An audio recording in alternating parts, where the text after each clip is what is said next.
Reading with your kids.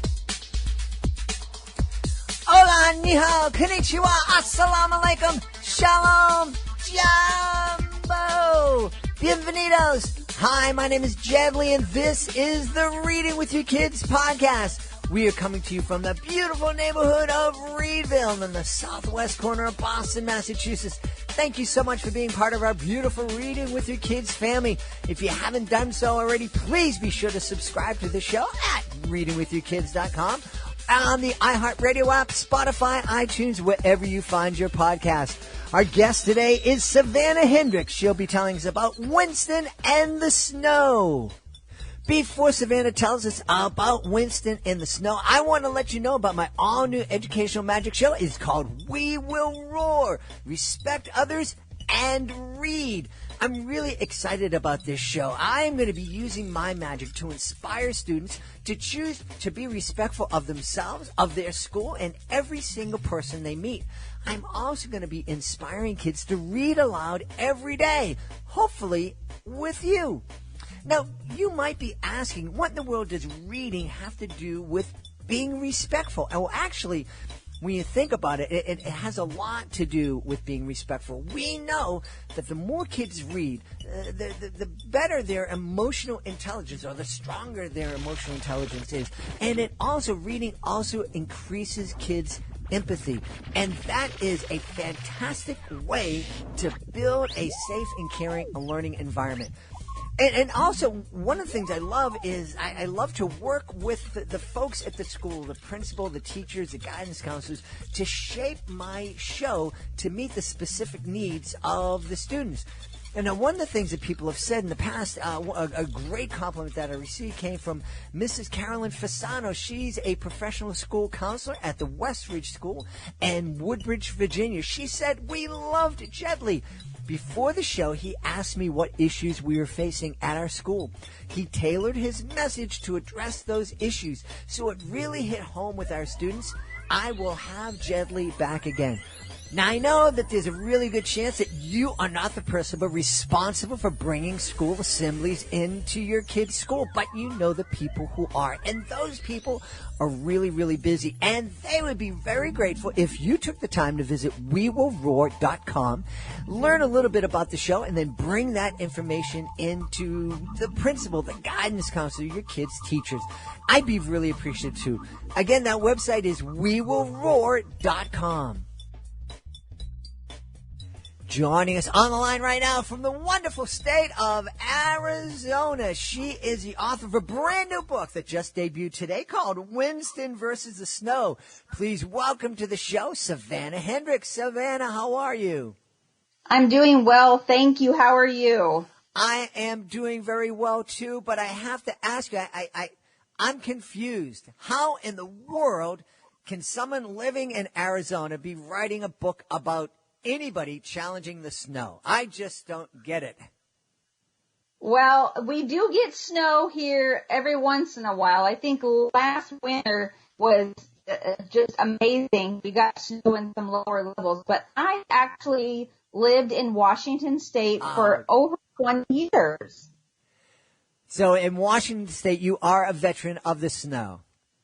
Yes, I had many canceled school days, which was fabulous. So tell us about Winston versus the Snow, please. Well, Winston versus the Snow is a book about a boy who absolutely, positively hates anything of him touching the snow. He doesn't want his shoes on it. He wants nothing to do with it. Does not want to play out in it or walk in it. And this is a big fear of his. It prevents him from playing outside with friends and even getting off the school bus. It just really is something he does not want to be a part of. Wow, I've never thought that there would be a child that didn't love the snow. I mean, growing up here in Boston, it was always something that we look forward to, and not only looking forward to getting a snow day and having a day off from school, but going out and being in the snow and rolling around and for hours and hours and coming home just drenched from from climbing in it, from sledding in it, from burying ourselves in it. But I guess there are some kids who, for whatever reason, don't like the snow. Right. The book really deals with sensory issues. We see that more and more with children.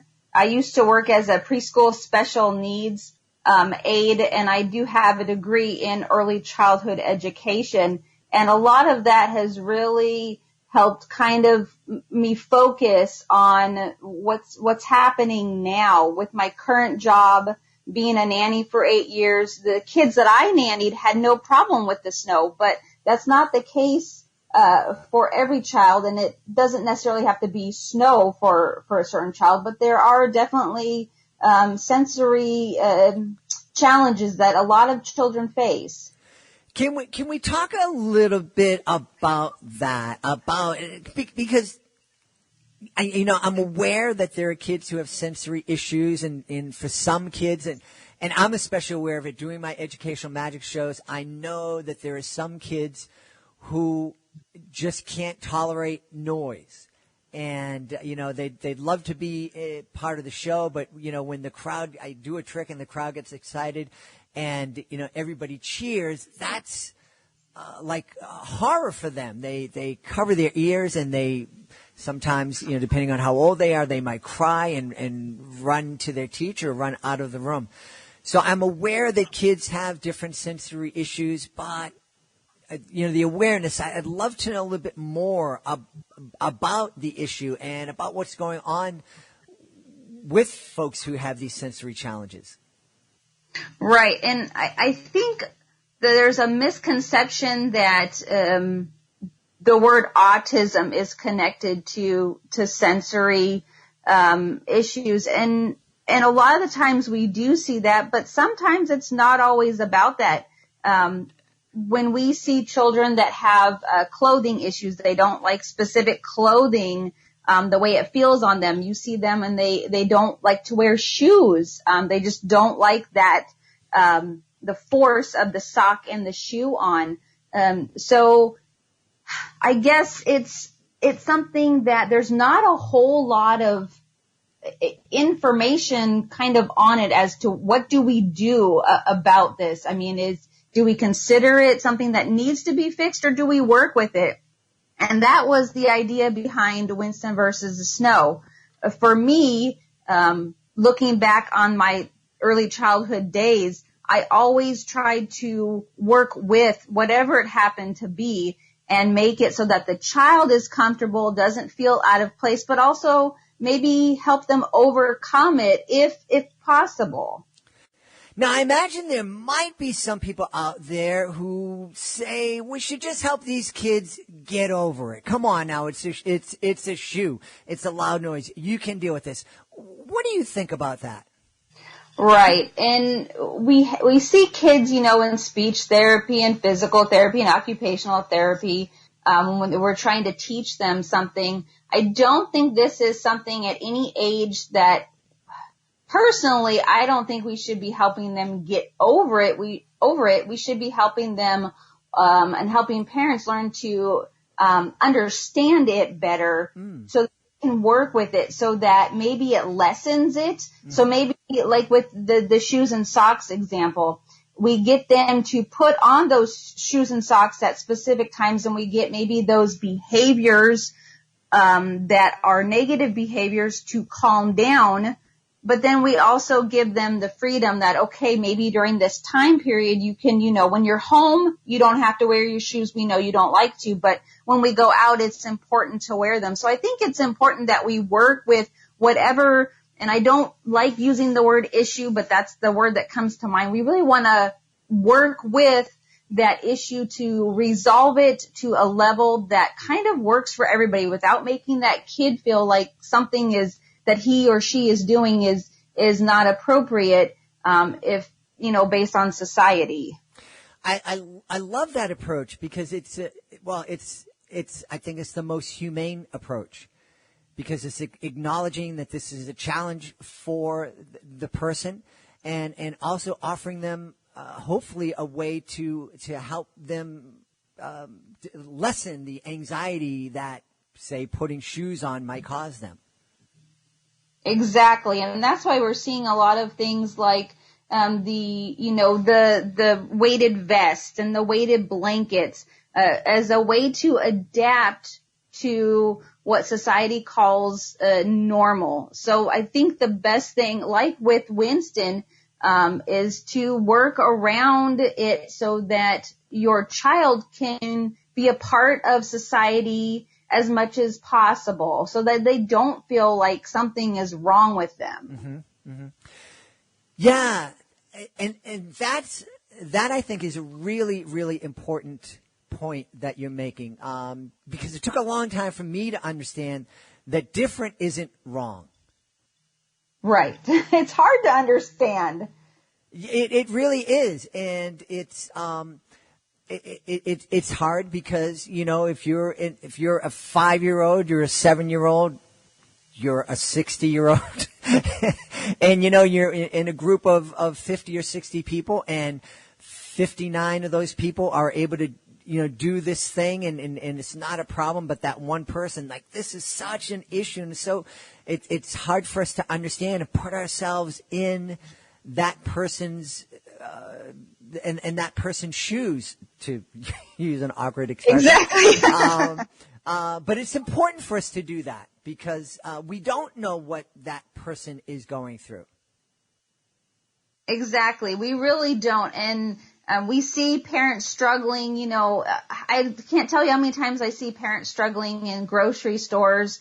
The kid's tired and he's throwing a temper tantrum, or she's throwing a temper tantrum. Now, we don't really know what led up to that. And sometimes we're, kind of like, oh my goodness, please just quiet the kid down. We don't really know what's going on. And I think it's always important to really respect that.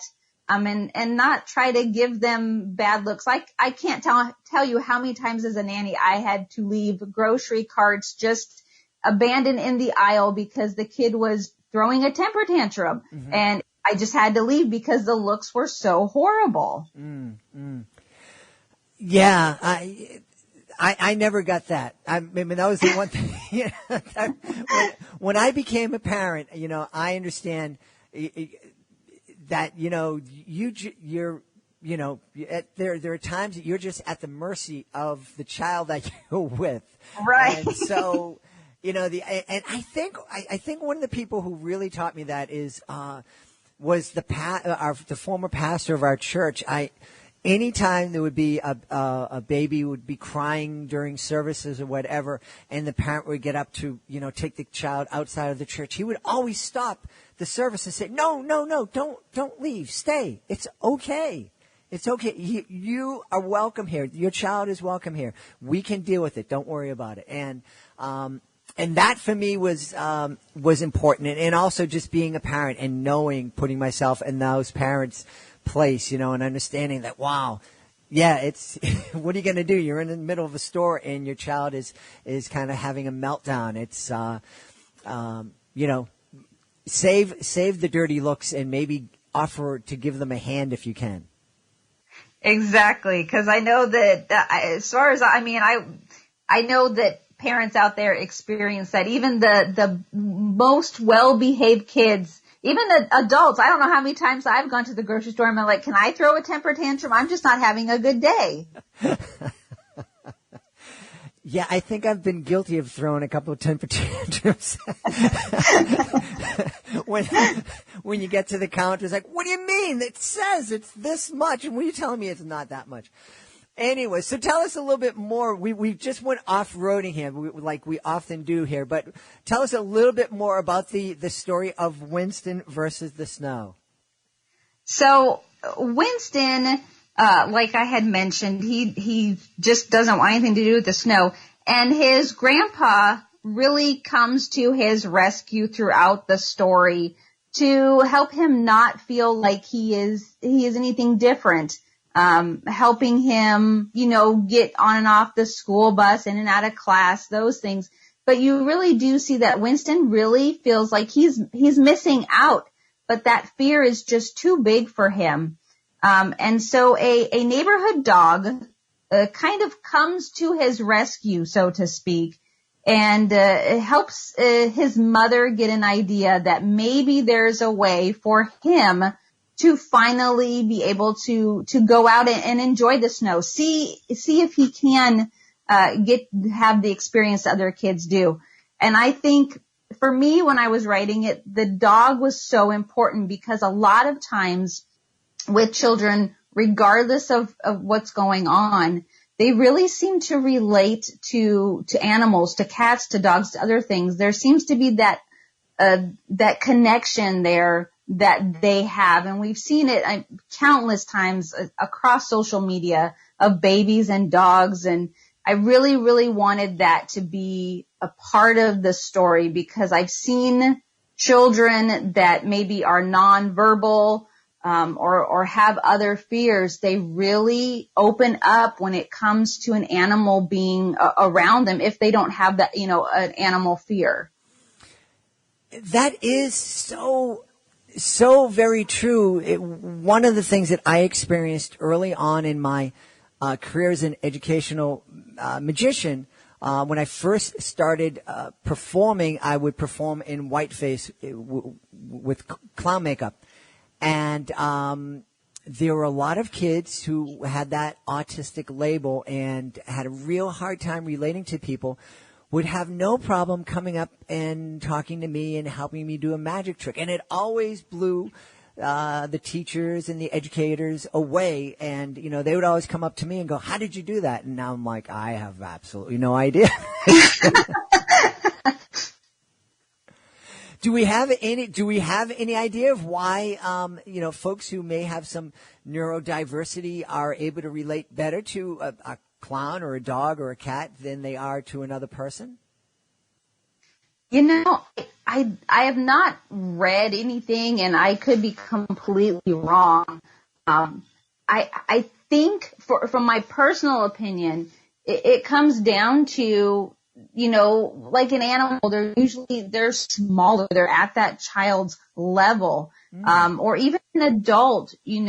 I've seen older children that go over to like a family's house and all they want to do is spend time with that animal. Just being around adults or being around other kids, it's too much emotion, too much energy. Sometimes they're not able to really focus on that. And that animal that's maybe sitting there being calm, helps them. We see it with senior citizens and these dogs that they send out, the therapy dogs that they send out to them. And we see it in children's hospitals. There's a familiar dog by the name of Oliver out in New York, and he goes to, see, sick children and elderly, and the connection that he has with them, you won't have that connection as an adult. And I don't really know why that is, but it's so amazing to see. Well, as you were speaking, I was reminded, please don't tell my wife this, okay? She's originally from Puerto Rico, and I am not fluent in Spanish. I try, and I can hold my own, but it takes a lot of energy. And there's a lot of times when we're visiting family that I love down in Puerto Rico. But maybe after an hour or so, there are a lot of times when I just kind of tap out and go over and play with the dog. Right, see? Wow. So this is a super book, and I think that, and correct me if I'm wrong, but I think Winston Versus the Snow, I think would obviously be a really valuable tool for any family that, is dealing with this. But I also think it'd be really important for all kids to read, to help them understand that there is this thing called neurodiversity, that not everybody thinks the same way, and not everybody perceives the world in the same way. And it's important for us to have empathy and understanding and to offer support to those folks who do perceive the world differently than us. Absolutely. And we see that every day. It doesn't have to be a sensory, challenge. It can be anything. We have such a diverse environment and communities that we really need to work on accepting everybody, but that comes from understanding. And that is why I wanted to write Winston versus the Snow, because there's just so much going on in the world. And if we just kind of pause and say, you know what, let's accept everybody and let's, find a way to make friends, it would make everything so much more positive in the world around us. Yeah, absolutely. I have a neat little trick. Anytime I'm teaching a magic class, there's this one trick where I teach the kids how to make a cup float in the air. And so that's really fun. They love doing that. But I also always take the time to help them understand that, from this angle, when you're looking at me from this angle, this looks incredible, doesn't it? And they go, yeah. And then I just turn slightly to another angle and give them another perspective on what I'm doing. And I ask them, does this look magical anymore? And they're like, no, it doesn't at all. Because they can see what happens. But for me, it's important. I use that experience to help them understand that we don't all see things in the same way. And when we kind of understand that, it makes becoming friends much easier. It does. And everybody needs a friend. Even if it's just a dog, everybody needs a friend. Absolutely. I love friends. I have my Augie the Wonder Doggy is here in the studio watching my back, and I'm glad that I have him on my side. Where can we find Winston versus the Snow? It's going to be, or it is, I should say, it is available on Amazon, Barnes and Noble, IndieBound, and it should also be on Books A Million. Ooh, awesome. And tell us where we can find, I know you have a great website. Tell folks where they can connect with you online. Yes, you can actually connect with me on my blog, which is the Seashells of Life on WordPress. And all of my links to Instagram, Twitter, Facebook are all on there. And I blog every once in a while. I do interviews. And so I'm always willing to chat with people. If they have any questions, always feel free to stop by there and check out the latest news. We are absolutely going to do that. We've been talking to the author of, I think, a really important picture book. It's called Winston Versus the Snow. The author is Savannah Hendricks. Savannah, thank you so much for being part of our show. Thank you so much for having me. I really appreciate it. I had a blast. Please be sure to join us for the next edition of the Reading with Your Kids podcast. Our guest will be Elle Montemar. She is the author of Books in the Park. You do not want to miss this interview. It is so much fun. I want to thank the people who made today's show so very, very wonderful. Of course, we want to thank our guest, Savannah Hendricks. Please be sure to check out Winston versus the Snow. I want to thank my producer, Fatima Khan. Be sure to check out Fatima's blog at readingwithyourkids.com.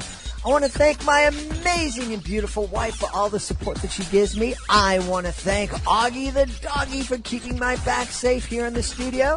And I want to thank you. Thank you so much for taking the time to join us today. Thank you so much for subscribing to the show. And thank you so much for making the world a better place by reading with your kids. I'll be looking for you in the next edition of the Reading with Your Kids podcast.